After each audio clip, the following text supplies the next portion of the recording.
2 1/7 plus 6 1/7 வகுத்தல் 9/7 divided by 1 1/9 வகுத்தல் 7/9 plus 4/9 வகுத்தல் 4/3 is equal to என்னவன்னு கேட்குறாங்க. ஸோ ஃபர்ஸ்ட் இந்த நியூமரேட்டர் மட்டும் எடுத்துக்கலாம். ஓகேங்களா? ஸோ இங்கே 2 × 7 14, 14 + 1 15 வகுத்தல் 7 ப்ளஸ் இங்கே 6 × 7 42 ப்ளஸ் 1 43 வகுத்தல் 7. ஸோ அப்போ டினாமினேட்டர் காமனாக இருக்குது, அப்போ ஆட் பண்ணிக்கலாம்.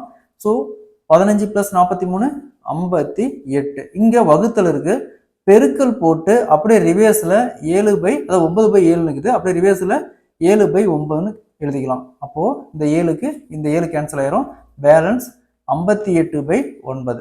நியூமரேட்டரில் 58/9. ஸோ நெக்ஸ்ட் டினாமினேட்டர் பார்க்கலாம்.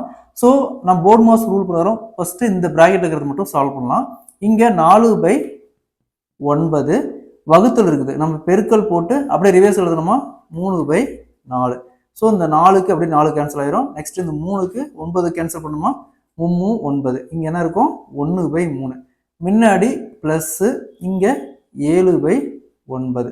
ஸோ அப்போ எல்சிஎம் எடுத்துமா 9, இங்கே 3, இங்கே 7 ஆட் பண்ணால் 10/9. ஸோ இந்த இடத்துல 10/9. ஸோ இங்கே பார்த்தீங்கன்னா 1 × 9 9 + 1 10/9 வகுத்தல் வகுத்தல் இந்த 10/9. ஸோ என்ன பண்ணலாம், வகுத்தல் இருந்துச்சுன்னா பெருக்கல் போட்டு 9 10/9 9/10 ரைட் பண்ணிக்கலாம்.